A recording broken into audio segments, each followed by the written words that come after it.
Hello, friends. Thank you for that extremely overwhelming response for my video on my experience with COVID virus. Never really thought that I will receive so many views on that video. Um, in fact, messages have been pouring in, direct messages, calls, and I'm really so blessed to receive so much of love and good wishes from all of you. I am feeling completely all right now, and I have started my work also. Meanwhile, I have been receiving a lot of very important questions, answers to which are not there in the video. I just got carried away. It was more of a very casually made one video. But these points are really important, and since several of them have asked the same things, I thought I will make you could consider this one as a short sequelae of the first video, where I would be answering some questions which I have been asked by my friends and even my some of my colleagues. Quickly, let us take them up. First question was, what do we need to do immediately after we get the symptoms, and what are the right things that you did? So I think I did three right things. One is I did not lose time. Once I became symptomatic, I immediately went and tested myself. See, several people are just staying back home, speculating, losing time, and then when things go out of hand, they're becoming panicky and running hither thither looking for a healthcare facility. So that is one thing which should not be done. First thing to do is to isolate in your house. Tell your folks at home so that they also stay away from you and wear masks at home, etc. And to access a physician consultation. It can be an online consult, or if you can access a healthcare facility close by, which is a fever clinic, one could go there. So, one is to not lose time. A second good thing I did was I did not panic at any point of time, took it in my stride, accepted the fact, and embraced the fact that I had COVID. Sometimes just embracing the condition helps us to, ease out more easier than creating a conflict of why and how and all that stuff. The third thing, the right thing that I did was, though I am a doctor myself, I did not interfere too much in my treatment. I completely surrendered to the set of doctors who were looking after me, completely surrendered to them. So these three are important. Second question is home, whether we should home isolate or whether we should do hospital. It depends case by case. Ideally, ones which are non-symptomatic or mildly symptomatic could be managed at home. However, plug to a healthcare system so that if things go out of hand, you are immediately taken there.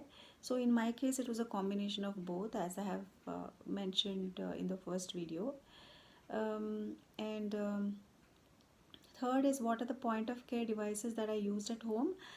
Yeah, so regular monitoring of temperature becomes important. So I had my digital thermometer and also my pulse oximeter. So pulse oximeter is one thing that is very much needed, and if you can buy one and keep, it is better.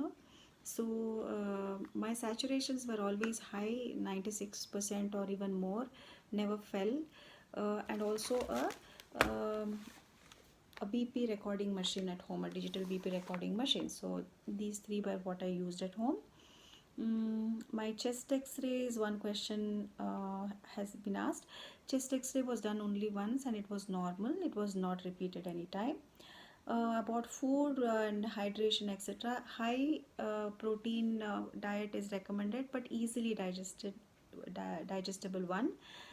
Since the medicines that we are prescribed also tend to cause a lot of gastritis, it is recommended that you don't eat too much of spicy or oily food. So home cooked healthy meals high in protein, and hydration is extremely important.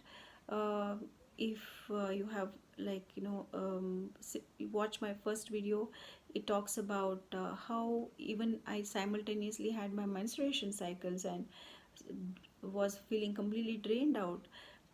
So then being hydrated with water, sometimes even water might not be enough since electrolyte depletion is there. To have homemade ORS or ORS sachets, that is oral rehydration solution sachets, tender coconut water, hot fluids, everything, as if you have to um, you have to keep taking all of that. Why were antivirals given to you though you were mildly symptomatic is something that two three of my friends have asked. Well, it is benefit versus risk ratio. So my physicians decided to err on the safer side, and it is better to take some extra medicines for a short course of time than to take the risk of not taking it, and what if things go out of hand. So I just obeyed them. Steroid, I made a mistake. Sometimes I'm thinking one thing but I'm saying something else. It was not MPA, it was methylprednisolone that I was put on. So even methylprednisolone and anticoagulants were for a very short time. That is when the inflammatory phase had started in me and my low grade fever came back. So that is when I was started on these, and tapered off and stopped in about a week to 10 days time. Next question was about what did I use to sanitize my house and hospital. So the first time that I sanitized was immediately when I had turned positive, but we didn't know about others at home. So we called professionals each time, and it was a sodium hypochlorite based sanitization. Sodium hypochlorite can be easily used on floors, on tiles, on glass, but on wooden surfaces, it's not. Wooden surfaces, it will leave stains. Clothes, it leaves stains, and metallic surfaces, it causes rust. Um, so on all these kind of surfaces we use the Savlon spray. And the second time, that is why when I got my house sanitized, was when my son and me finished our complete quarantine period, and we had to take my dad back into the house. So that is when we use something called as Viroff, I think. So that's an alcohol based sanitizing solution, but again this time sprayed by professionals. uh, my transmission, did I transmit to others? Thankfully, thanks to Almighty, I have not been a transmitter. Remember, I have mentioned in my first video that all I got was fever, and the moment I got fever, I got tested and isolated. So I was not having a single cough or single sneeze. Um, Same thing, same symptoms got repeated in my son also. And the only person I transmitted it to was my son, and it is very easy to explain because we are so physically demonstrative. Both of us keep jumping on each other, we hug and we kiss. But other than that, thankfully my father is safe, and my consultants, my staff, none of them have got it, and we tested them all. I was very particularly scared about our psychiatrist, Dr. Lakshman, who is a senior citizen, and I'm so happy that he's safe, and may he be safe the same way. And who else? My staff, none of them, and all my patients. Yeah. So did we inform my patients was one thing that has been asked. It is not easy, it is not easy. Just imagine the kind of panic reaction that you will set in people if you just say, hey, you had gone to a doctor and the doctor turned positive. With all my patients, we have maintained very very strict protocols. We have uh, not taken up anybody who is over 60. Separately we have taken them. I think one or two patients over 60 years, we have taken them, we've triaged and taken them very separately when there is nobody else in the. And then I spend only 5 to 10 minutes time, chair time, or in close range maybe only 5 minutes, with mask, with shield, with gloves. So every precaution has been taken to see patients, and thankfully they are all doing fine. So yes, so that is answered. um, the last question, yeah, this is interesting, and this is the crucial question. Where did I get it from? And this, my dear friends, is a mystery. This is probably going to remain a mystery. I don't know till date who has transmitted it to me and where I got it from, or who or what, because it could be a fomite. So I don't know.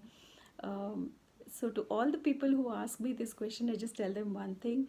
There is a proverb in Kannada which says, Nadi Moola, Rushi Moola, ಹುಡುಕ ಕಷ್ಟ ಅಸಾಧ್ಯ ಅಂತ. That means to say that a saint's origin or the a river origin, one you cannot trace. So add COVID to that, a river's origin, a saint's origin, and COVID's origin, very tough to trace. So where I got it from, we don't know. We'll never know.